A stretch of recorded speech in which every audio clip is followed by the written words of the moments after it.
You're welcome back. This is Newsfile. It's your most authoritative news analysis platform. We have your messages and we'll share them with the rest of the world very shortly. Now, coming to the controversial Sputnik V transaction, which has led to a probe by Parliament for very good reasons. I'm reading the findings of the Committee of Parliament to you and their recommendations, which, among others, say a number of things. So here are the findings. Non-compliance of Article 1815 of the Constitution. That is whether it was an international transaction and needed to be brought to Parliament. The committee found that the procurement and supply of Sputnik V COVID-19 vaccines between the government of the Republic of Ghana, represented by the Ministry of Health, and the private office of His Highness Sheikh Ahmed Dalmouk Al Maktoum is an international agreement. The committee therefore took the considered view that the agreement qualifies as an international business or economic transaction, and the legal implication is that the agreement required prior parliamentary approval to come into operation in accordance with Article 1815 of the 1992 Constitution. The view of the committee aligns with the advice of the Honourable Minister for Justice and Attorney General, and the ratio in the case of the Attorney General versus Balkan Energy Limited and others. So that is number one. It was an international transaction. It didn't come to Parliament. It should have received prior approval. In fact, the Attorney General advised, and it didn't happen. Two, the committee found that SL Global, that's another company which also which was also transacted, was a Ghanaian incorporated company. Hence, the ministry's agreement with the firm did not qualify as an international business or economic transaction where parliamentary approval would be required. So that is safe pass. Procurement process. The committee found that the Ministry of Health did not seek approval from the board of the PPA under sections 40 and 41 of Act 663 before signing the agreement.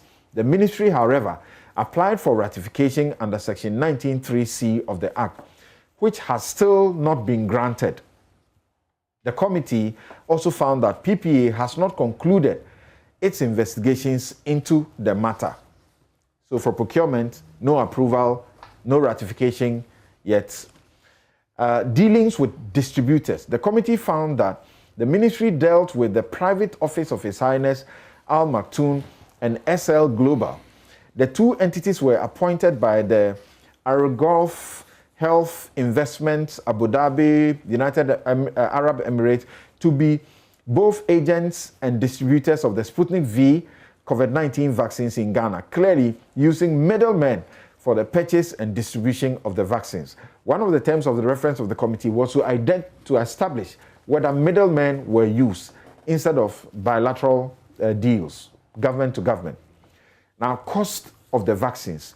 The committee found that the amount of $19 was the agreed price of the vaccine under the ministry's agreement with Al Maktoum, and $18.50 under the agreement with SL Global, which was originally $25 per dose. The committee found that the ex-factory price of the Sputnik V vaccine was $10 per dose. The minister explained that the prices achieved under the two agreements included the cost of documentation, shipping, packaging, logistics, and expenses in relation to transportation of the vaccine from its place of origin to Ghana. Decision to procure the vaccines. The committee found that the ministry entered into the two agreements without cabinet approval. Note that too. Without cabinet approval, but only based on ministerial decision, having regard to the advice of the COVID-19 Emergency Operating Committee. Payment to Messrs. Al Maktoum. The minister was asked if there was payment. He said no, there was no payment. He doesn't believe there can be payment because there was an LC on site, meaning there must be delivery before payment. Now, this is the finding. The committee found that the amount of $2,850,000 US, representing 50% of the contract sum of $5,700,000 United States dollars has been paid to Messrs. Al Maktoum, and this translates into the CD equivalent of 16 billion plus. 16 million plus, converted at the then prevailing exchange rate of $1 to 5.73, whereas the minister said he had no knowledge of payment under oath. So questions are coming. What are the implications? If you lie under oath, what must you suffer? That's a criminal offense, isn't it? Then recommendations. Based on the aforementioned findings, the committee recommends as follows. Issues relating to Article 1815 of the Constitution. The committee is of the opinion that even if the situation in the country at the time the agreement was signed was that of an emergency, due process of law should have been followed because Parliament would have treated the issue with the urgency it deserved, and the appropriate action would have been taken accordingly. The agreement would have been taken under certificate of urgency in accordance with the standing orders and the practices of the House. The point must also be made that even if it was an emergency, the minister should have found the time to communicate effectively and engage with the Committee on Health. The extensive engagement would have saved the ministry from the negative reactions from the citizenry and some members of Parliament. The committee therefore recommends that in future, any such transaction, whether local or international, be subjected to broader stakeholder consultation and should be taken through the process of law, including parliamentary approval. Other ministries, departments, and agencies should take a cue from the recommendation, not only in the case of agreement, but also on issues relating to policies and programs to be implemented. Issue of procurement. The committee found that the Ministry of Health did not seek approval from the board of PPA under the law, blah, blah, blah. And therefore, what does it say? So it comes to the conclusion of 3 points or so. It says the committee has discharged its mandate by diligently examining the two agreements, written, oral, and oral evidence on the subject within the parameters of the 7 terms of reference and the timelines given to the House. As already stated, the committee found the ministry did not comply with the requirements of Article 181 of the Constitution, blah, blah, blah. The minister said that he did that because of the exigencies of COVID. They have said why he failed, and that was not good enough. The agreement ensuing from the negotiations have been submitted to PPA for ratification. So they say, the committee urges the Minister of Finance to take steps to recover the money due to the Republic in respect of that's the money that has been paid, being the cost of the Sputnik V vaccines that were proposed to be procured. The committee, by consensus, recommends to the House to adopt this report. So let me begin with Kwame Esiedu Sapong. Kwame, thank you very much for joining us. After all the findings of the committee, the recommendation, or if you like, the action that they really want to take against the minister, is there really any action that they have recommended against the minister? Samson, thanks, and good morning to my fellow panelists. It was interesting yesterday because I listened to the parliamentary proceedings. In fact, I watched it through joy. And one of the things I found interesting was that the minority were trying to move for a vote of no confidence in the minister, and the majority was having none of it. And the second deputy speaker virtually did not rule on it and adjourned it probably till thy kingdom come. You lawyers have a term you use for that.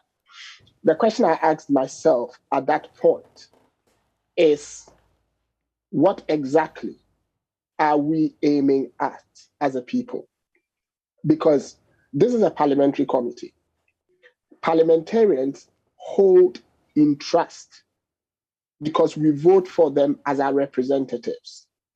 They represent us, and we have put an executive officer, who is the minister, in position. They tell us the minister has breached so many things. In fact, the minister has lost, through his actions, has lost us money because now the contract has been abrogated and we've paid for almost 150,000 doses, of which we've received 20,000 doses. So we are 130,000 doses short. But there's no recommendation as to what happens to someone who has engaged in this. There's flagrant violations of a number of laws. But when it comes to the issue is it a number of laws or all the laws? Well, all the laws. When it comes to the issue of perjury, I was with Martin on a program last night, and I did draw his attention to the fact that I was a bit concerned about going down the tangent of perjury because subsequent to this, a letter has appeared dated the 3rd of August, which seems to indicate that the monies were paid on the backside of the minister. That's what it seems to indicate. I am not saying that I believe it in its entirety. We've all seen the document. The question I ask myself is, based on that letter, who was in a hurry to make the payments and what was it in it for that person? Because we've seen the people who signed all these letters. They are known figures. Some of them are civil servants. The payments went through the Bank of Ghana.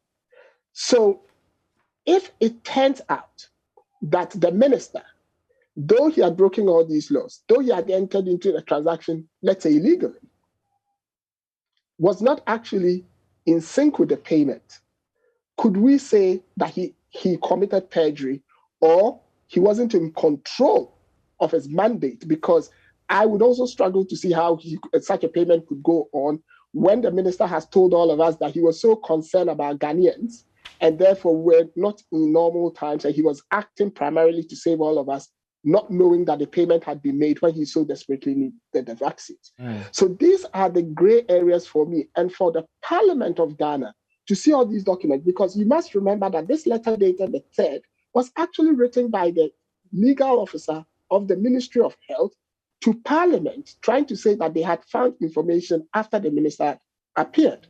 With all this information, if our Parliament cannot come to a decision and a speaker or be a second deputy speaker sitting in for the speaker, because apparently the speaker, there was an issue yesterday with an accident or something, cannot make a ruling, then I only cringe. That's all I can say. I cringe because I don't know who else can make a ruling based on the information we have.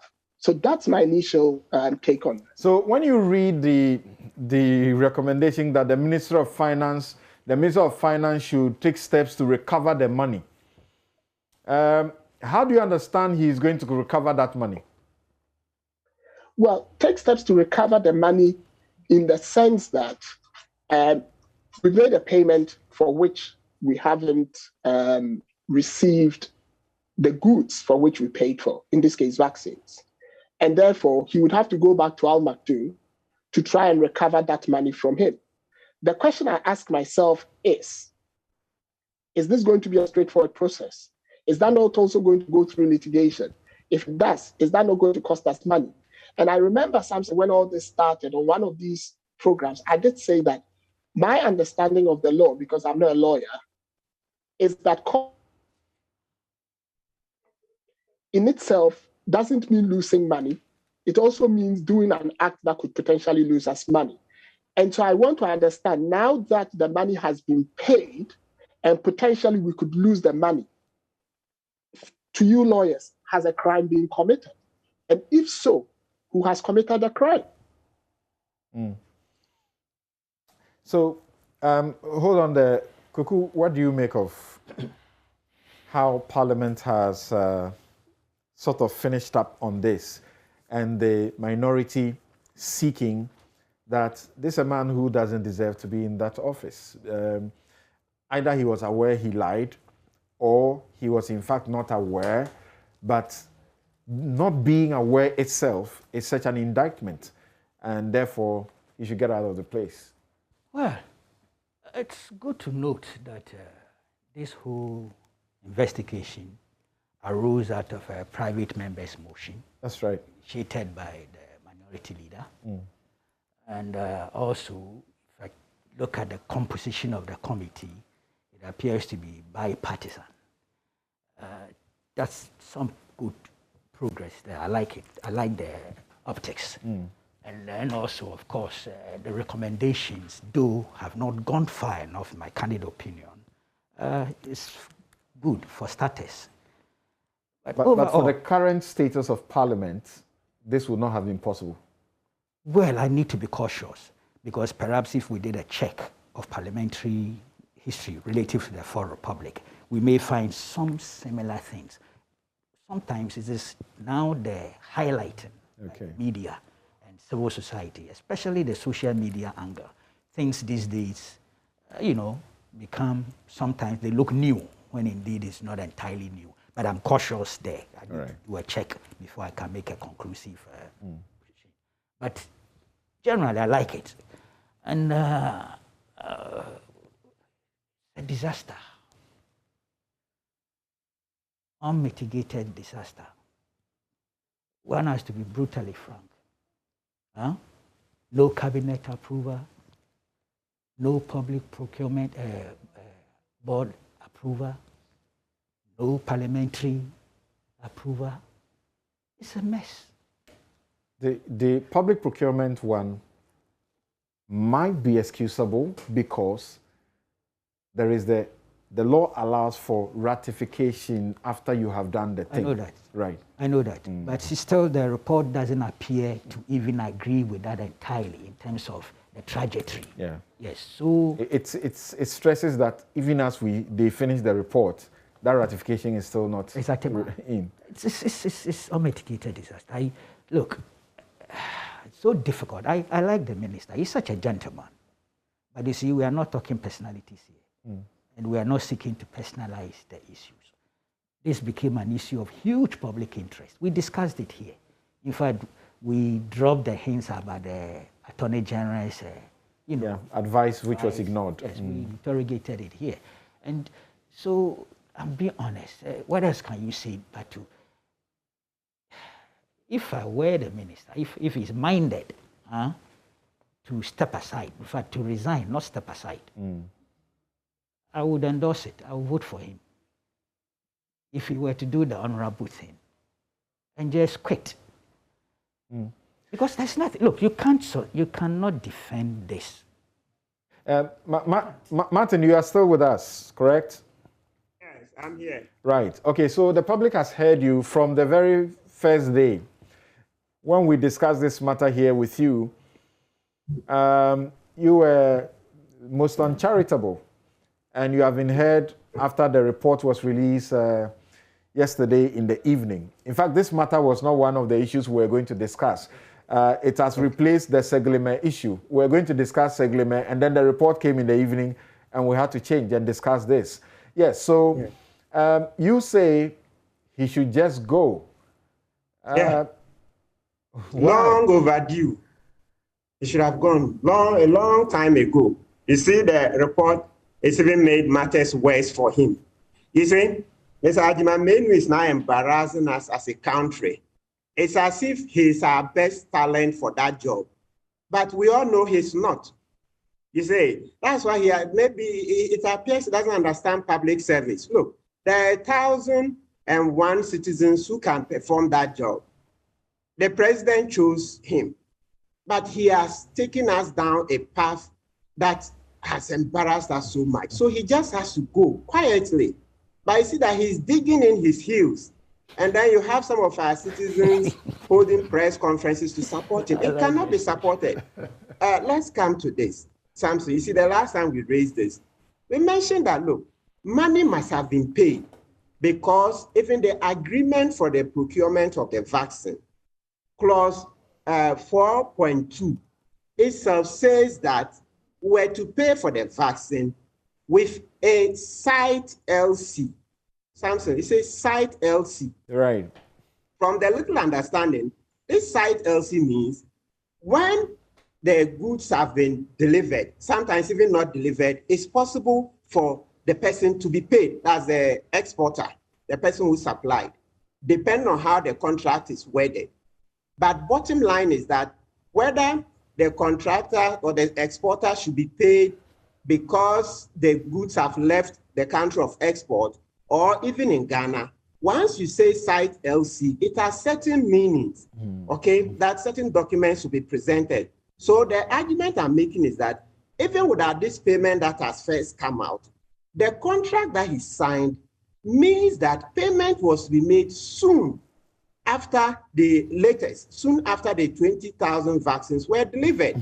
So on what basis could the minister go to parliament to say that nothing is being paid? Is Al Maktoum Father Christmas? Is Al Maktoum Father Christmas that he'll give you vaccines, 20,000, and not receive payment? So you see that this thing that he hasn't paid, that's why I believe we have to press the issue of perjury very hard, because Admambenu is not living, and so we have to make the law bite. And in this direction, I'm thinking that I want citizens to join me so that we will present a joint petition to Parliament so that he'll be tried for the perjury in Parliament, okay? Because under the Constitution, if somebody obstructs justice in Parliament, he has to face the law. We don't want to go into our ordinary law courts because that may raise some issues. For now, I think that minimum we should. What's the history, the precedent for that? Perjury under our Criminal Offences Act is elevated beyond the misdemeanor, right? And so you are looking at several years in prison if he's found guilty. How is Parliament going to do that, and for him to go to which prison if that were to be the case? Good. So Parliament's perjury. That's why I said I'm not looking at the criminal, that's the ordinary Criminal Offences Act. I'm looking at Parliament's own act. There's perjury. Okay. There is the constitutional provision and then the Parliament's Act, Act 300. So if we start with the constitutional provisions, so we are looking at Article 100 and, Contempt of Parliament. Right. Article 122. It says that an act or omission which obstructs or impedes Parliament in the performance of its functions, blah, blah, blah, is contempt. Now, this obstructs, obstruction of justice. If you go and lie, perjury, you're obstructing. Now, for clearer meaning, when we go to Parliament Act 1965, the 5, Act 300, it makes it clear that if a person lies, lies under oath in Parliament, then that should also be contempt of Parliament, so that the Act makes it very clear. I'm seeking to read. Now, knowing our Parliament, of course, together they've been able to produce this report, despite the facts of the majority minority. We know how the numbers are tricky now. Some would have said this would have been unthinkable, that, and Afenyo Marking signs this document together with Minta Kando. Now, knowing the situation in Parliament, and you can see what happened last night, that they wanted to proceed to sort of impeach him, pass a vote of censure for the president to remove him. That didn't work, and obviously may not work. Why don't you prefer, if this is what you feel should be done, that we should go through the criminal aspect where the state, through the police or attorney general, will prosecute him for perjury? Okay, so the first thing is that, number one, I believe that, because of the constitutional relationship between Parliament and the courts, the judiciary, I've read material elsewhere that shows that, at least in those jurisdictions in the UK, they are reluctant to take a parliamentarian to court because of that relationship. You say, we are not bound by that. We can chart our own path. But I was thinking that, why don't we start with Parliament first? Because apart from the vote of censure under Article 82 that you mentioned, as a citizen, I have the right to petition the Speaker of Parliament. But I think what Honorable Ajimamenu did at the committee hearing amounts to perjury. So if the Speaker admits it, then it means that we'll have a trial in Parliament for contempt. So his crime will be contempt of Parliament, being the perjury. Okay. And though I understand they are on recess now, if citizens join and we present the petition to the Speaker, I think they need about 1/3 of the members to recall Parliament, right? That's right. And so I'm expecting that at least you'll find in the membership of Parliament at least 1/3 who think that, look, let's get justice, because these acts have been too brazen. So we have to hold Mr. Agyeman-Manu to account. I see. Okay. Just a quick one. Yeah. I'm seeking just education. Right. With the 3rd August letter, which was sent to the committee before it finishes work, would they have any mitigating effect? Martin has become aware of that letter and still insists that Mr. Agyeman-Manu will not be absolved. Is that not the case? I'm asking if it Sam, can mitigate. I didn't hear Uncle Kweku Bakwe. Which letter is he talking about? The 3rd August letter, which was sent to the committee, to the effect that apparently the minister was unaware, subsequently realized that some payment had been made. And this was before the completion of the committee's work. Yeah. I'm just asking. I'm seeking legal. So he gives evidence on oath. He's asked the direct question, what have payments been made? He says, no, I don't think any payment has been made. Then, before the committee finishes its work, he causes to be sent to the committee. That's what you're saying, Kweku. Sure. Sent to the committee a letter confirming that payment has been made. And then he says that he didn't know on his blind side. So that is where we'll still hold him. Look, Mr. Agyeman-Manu So the question is technically, can you hold him for perjury? That's the question I'm asking. That's exactly the question I also asked Martin yesterday. Right. That if the content of the letter is accurate, as read, can he be held for perjury, or he can then be held for, quote unquote, maybe negligence, not being in control of his portfolio? So that letter changed my view a bit about what had happened on the day. The other thing that comes to mind, and as far as I'm concerned, I know with these committees, is that when they finish, at least the person who appeared will be given sight of their draft report so that if they have any inputs, they can make it. At what point was that letter written? Was that letter written when Mr. Agyeman-Manu had opportunity to see the draft and realized that they had made these findings and then wrote to try and correct it? Let me get your point here. You are suggesting, you are suspecting that there is a possibility that having lied and having subsequently discovered that he's been caught, ex post facto, he now does this letter and sends to them to show that payment has been made. I wasn't aware. Okay. Yes, because that's what, if you read the letter and you see all the IBM numbers, because I studied the letter a lot when I got it yesterday, and that was why I asked Martin the legal question, because I'm not a legal person. But looking as an analyst, looking at the sequence of events, and looking at the fact that yesterday was the 6th and the letter was dated the 3rd, and on the 6th, a PDF document had already been issued that was going to be debated on the 4th. So that document would most likely have been generated on the 5th because the committee members have to see it. Right. This letter is dated the 3rd, which means that the person who appeared most likely had seen the draft and had to make his inputs and then wanted to correct that. Is that also possible? I don't know. But that is what my analytical mind tells me. Yes, Martin. Yeah, Martin. Yeah, Sam, the point is that, let me repeat. Look, this letter doesn't carry his case any far. It doesn't at all. It's rather even made the case worse. Let me explain. How? I'm saying that the contract, this contract he signed, the vaccine supply agreement, clause 4.2 says that, let me read a bit of it.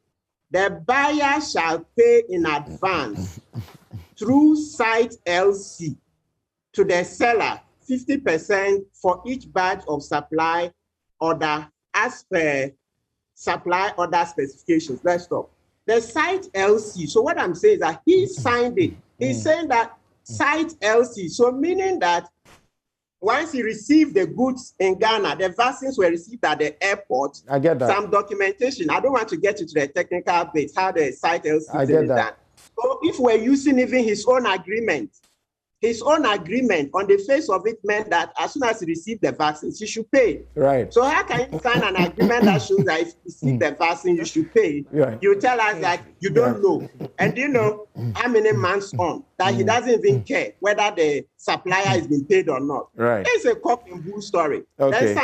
So you are saying that at the time he was signing the site LC, the vaccine supply agreement, he knew that inside it clause 4.2 says that the mode of payment is site LC. Right. And the site LC simply, and they're leaving out technicalities, meaning that once the goods were brought in Ghana here, or even sometimes from the country of origin, once documents are presented to the bank would pay. Okay. So, you see, the bank would pay. So how can, and then remember, the agreement was signed in March. So, and we are in July. Okay. You have yet so my final question to you will be that they say the finance minister should recover the money. So this finance minister who is going to recover the money has rather been saying that we should empathize or sympathize with Mr. Ajiman Menu rather than the manner we are taking things. He says, quote, "We will always get our money back. I think it's just so little empathy in appreciating what my colleague minister might have been doing, might have been going through. When you have been sworn in with a mandate to protect the health of the people, I am not sure he had any other choice with the way he acted." What do you think? Yes. Sam, ordinarily, I'm a person, I have a lot of empathy. I have loads of it. But our empathy for Mr. Ajimamenu ran out when he made the first mistake, went and signed the agreement for $25, and the president stepped in and canceled it. You see that we didn't make much of it. He also stated that it was even the sheikh who approached the ministry. You remember the letter that they sent us, the 9th March, the letter from the chief director. It turned out that he rather approached the sheikh. That's the minister approached the sheikh. Mr. Ajimamenu also said that he had been trying to do government to government through the Russian ministry. It turned out that he signed the agreement before, that's in March, and then in April, he wrote to the Russian foreign ministry. So when you put all of this, the empathy ran out a long time ago. The best he should have done, we're saying this from day one, is that he should have resigned a long time ago. Okay. Then would have said, "Oh, okay." So something is given. So you will not take the minister's encouragement to us. He actually says that it is so unsympathetic to somebody who felt like, what can I do to ensure that there is continuity, and to sit now comfortably and kind of just, I'm quoting him, he says, "I don't seem to empathize. I am empathizing with him, and I expect that others will realize the type of pressure that he was under and his commitment to ensuring that the Ghanaian people are safe." You will not sympathize with him, but how easy is it to get this money back? Oh, yeah. Okay, so Sam, the first part, there's sympathy, just one line on it. Sam, once bitten, twice shy. During the first wave, he said he was confused. He couldn't think straight. We are possibly in the third wave, right? So we have another problem on our hands. So he doesn't have the steady hands to steer this ship. He doesn't have the steady hands to steer this ship. How easy is it to get this money back? So money back, yes, the sheikh. I think we do business with the sheikh. So we would ask him, and Sam, let's draw, it looks like we're overlooking something. Have you seen the email from the lawyer from the ministry, dated the 25th July, look at it. Have you seen it? As part of the preparation, look at the email. They had already told them. So there's one here, 25th of July, where the Sheikh's office replied that they will refund it when we send a formal notice of termination. Sam, have you seen the email? Go ahead and make your point. Yeah, so there's an email I've been given here that the ministry's, lawyer wrote to them, the Sheikh's office, 25th of July. Then they replied. And part of the reply was that, yes, they received the money on the 13th of April, 2021, via international inward remittance, blah. And then they say on the question, when will you refund? They say, upon receipt of a formal termination notice from GOG, we will refund the remaining amount for the non-supplied doses. So this is the ministry's own lawyer. Okay. That's a response from the Sheikh's office. All right. So you see why even issues about that he didn't even know that payments had been made is quite... Thank you. Thank you very much, Martin. And Kofi Bento says that this is what must happen to Ajiman Menu. First, he must be made to return the money. 2, face the law in Parliament for perjury and also criminally for causing financial loss and breaching procurement law. And 3, be sacked. This is not his first procurement scandal. There are others such as snake serum and medical software running into about $100 million. If we can't deal with such open breaches, we will collapse this nation. Let me find out what Okoboy has to say briefly, and then we take a break and return to deal with the questions arising concerning the GMPC Aka Energy deal, where 15 CSOs are up in arms. They say there is waste, they smell corruption in governments seeking to procure 1.6 billion for the process. Yeah, something. So, Council, I think there are some concessions that were made by the minister when he appeared before the committee. It was very apologetic. Yes, the first one being that it should have come to Parliament. So it's really like we know already. Then the other one had to do with the AG. AG's advice, he said he got it post. I know we put you in a very invidious position when we asked you to comment about it. Yes. And then the PPA, where he admitted that they didn't get the approval. So some concessions were made even before this report came out. There are some few gray areas about the cost of the vaccine, where that one is sort of subject to interpretation because of availability and all that. But as for the concessions... Therefore, consequently, you are sympathetic and would wish that what? But for the funds, I think it's the novelty that, for me, it's come out, that we made some payments.